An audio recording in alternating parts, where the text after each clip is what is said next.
नमस्कार, मैं हूं अंकुर। आप देख रहे हैं सत्य न्यूज़। एक नजर डालते हैं अब तक की सुर्खियों पर। G20 समिट के दौरान राष्ट्रपति भवन में आयोजित होने वाले रात्रि भोज के निमंत्रण पत्र को लेकर चर्चा गर्म हो गई है, विवाद हो गया है। कांग्रेस ने आरोप लगाया है कि राष्ट्रपति भवन में 9 सितंबर को होने वाले G20 के डिनर के निमंत्रण पत्र में प्रेसिडेंट ऑफ भारत लिखा है, जबकि इस पर प्रेसिडेंट ऑफ इंडिया लिखा होना चाहिए। इस मामले पर कांग्रेस नेता जयराम रमेश ने कहा है, तो ये खबर वाकई सच है। राष्ट्रपति भवन ने 9 सितंबर को G20 रात्रि भोज के लिए सामान्य प्रेसिडेंट ऑफ इंडिया के बजाय प्रेसिडेंट ऑफ भारत के नाम पर निमंत्रण भेजा है। संविधान के अनुच्छेद 1 में लिखा है कि भारत, जो कि इंडिया है, राज्यों का एक समूह होगा, लेकिन अब इस राज्यों के समूह पर भी हमला हो रहा है। बता दें, मोदी सरकार के खिलाफ विपक्षी पार्टियों ने मिलकर एक गठबंधन बनाया है, जिसका नाम इंडिया रखा गया है। विपक्षी गठबंधन के नाम के ऐलान के बाद से ही बीजेपी के नेता संविधान से ही इंडिया नाम हटाने की मांग कर रहे हैं। आरएसएस चीफ मोहन भागवत ने भी कह दिया है कि इंडिया के बजाय भारत का इस्तेमाल करना चाहिए, जिसके बाद सवाल उठने लगे हैं कि केंद्र सरकार ने 18 से 22 सितंबर तक संसद का विशेष सत्र बुलाया है। इस दौरान सरकार कई खास बिल संसद में पेश कर सकती है। सूत्रों से कहा जा रहा है कि भारत के संविधान से इंडिया शब्द को हटाना भी मोदी सरकार के एजेंडे में शामिल हो सकता है। कांग्रेस नेता प्रमोद तिवारी ने कहा है कि इंडिया शब्द से ये सहम गए हैं। क्या वे इस हद तक चले जाएंगे कि वे संविधान बदल देंगे? संविधान में लिखा है India that is Bharat. Bhajpa के अंदर का डर मोदी जी का भय दिखाता है। इधर इंडिया का गठन हुआ, उधर भाजपा का बोरिया बिस्तर समेटना शुरू हुआ। आप इंडिया शब्द को धरती से नहीं मिटा सकते। हमें अपने भारत और इंडिया पर गर्व है। वहीं कांग्रेस ने आधिकारिक ट्विटर हैंडल पर लिखा है कि इंडिया से इतना डर, ये विपक्ष के लिए मोदी सरकार की नफरत है या एक डरे और सहमे हुए तानाशाह की सनक। आम आदमी पार्टी के नेता संजय सिंह ने कहा है कि बाबा साहेब डॉक्टर भीमराव अंबेडकर जी ने संविधान में लिखा इंडिया दैट इज भारत, लेकिन बाबा साहेब से नफरत करने वाले मोदी और आरएसएस संविधान बदलना चाहते हैं। उन्होंने कहा कि भागवत और मोदी को बाबा साहेब से इतनी नफरत क्यों है। वहीं आरजेडी प्रवक्ता शक्ति सिंह ने कहा है कि गठबंधन के बाद भाजपा बीमार हो चुकी है, अपना आपा खो चुकी है। स्टेशन और शहरों का नाम बदलते बदलते ये देश और संविधान का नाम बदलेंगे। ये 2024 में खुद बदलने वाले हैं।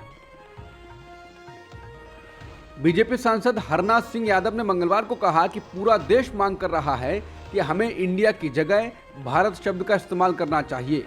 अंग्रेजों ने इंडिया शब्द को एक गाली के तौर पर हमारे लिए इस्तेमाल किया, जबकि भारत शब्द हमारी संस्कृति का प्रतीक है।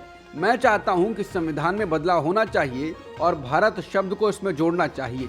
असम के मुख्यमंत्री हेमंत बिस्वा शर्मा ने कहा है कि रिपब्लिक ऑफ भारत, खुशी और गर्व है कि हमारी सभ्यता साहसपूर्वक अमृत काल की ओर आगे बढ़ रही है। आरजेडी सांसद मनोज झा ने कहा है कि अभी कुछ ही हफ्ते हुए हैं जब हमने अपने गठबंधन का नाम इंडिया रखा था और बीजेपी ने रिपब्लिक ऑफ इंडिया की जगह रिपब्लिक ऑफ भारत लिखकर निमंत्रण भेजना शुरू कर दिया है। संविधान के अनुच्छेद 1 में लिखा है इंडिया दैट इज भारत। ना तुम हमसे इंडिया छीन पाओगे, ना भारत। उन्होंने कहा कि हमें नहीं पता था कि बीजेपी वाले इतने कमजोर हैं, हमसे डर के ये करेंगे। उन्होंने कहा कि हमारा टैगलाइन ही है, जुड़ेगा भारत, जीतेगा इंडिया। कम से कम इस बात को ध्यान तो दीजिए, ना आप हमसे इंडिया ले पाओगे और ना ही भारत ले पाओगे। इंडिया से भी प्यार है और भारत से भी प्यार है। अरविंद केजरीवाल ने कहा है कि कल मान लो इस इंडिया गठबंधन ने एक मीटिंग करके अपना नाम बदलकर भारत रख लिया, तो क्या भारत को भी बदल दोगे? फिर क्या भारत का नाम बीजेपी रख दिया जाएगा? उन्होंने कहा कि इनको लग रहा है कि गठबंधन का नाम इंडिया रखने से इनको कुछ वोट कम हो जाएंगे।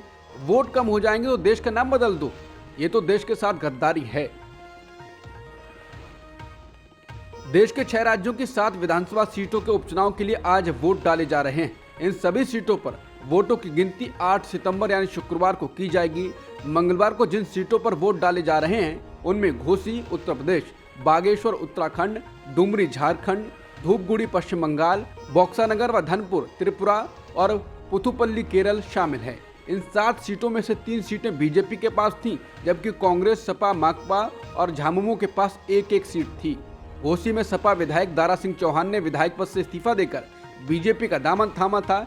इस उपचुनाव में उनका मुकाबला सपा और कांग्रेस के उम्मीदवार सुधाकर सिंह से हो रहा है।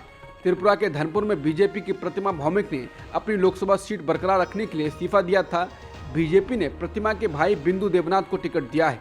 उनका मुकाबला माकपा के कौशिक चंदा से हो रहा है। वरिष्ठ वकील हरीश साल्वे की रविवार को ही शादी में ललित मोदी भी शामिल हुए। हरीश साल्वे ने लंदन में रविवार को तीसरी शादी की थी। इस शादी में ललित मोदी और मोइन कुरैशी भी शामिल हुए थे। शादी की तस्वीरें, वीडियो सोशल मीडिया पर वायरल हैं। शिवसेना नेता प्रियंका चतुर्वेदी समेत काफी सारे लोगों ने सवाल उठाए थे कि कैसे ललित मोदी सरकार के पसंदीदा वकील हरीश साल्वे की शादी में शामिल हो सकते हैं। बता दें, भारत में ललित मोदी पर चल रहे मामलों के चलते वो एक लंबे वक्त से लंदन में आत्मनिर्वासित होकर रह रहे हैं। वहीं मोइन कुरैशी मीट कारोबारी हैं और 2018 सीबीआई डायरेक्टर्स विवाद में उनका भी नाम आया था। टेलीग्राफ की रिपोर्ट के मुताबिक मोइन कुरैशी पर टैक्स चोरी, मनी लॉन्ड्रिंग जैसे आरोप भी लगाए गए हैं। हालांकि इस बारे में टेलीग्राफ ने जब हरीश साल्वे से सवाल किया तो वो बोले, यह बकवास है। ललित मोदी या मोइन कुरैशी में से कोई भगौड़ा नहीं है। मोइन भारत में रहते हैं, ललित मोदी भगौड़े नहीं हैं। तमिलनाडु के मंत्री उदयनिधि स्टालिन ने अपने जीवन के लिए कथित खतरे को खारिज कर दिया।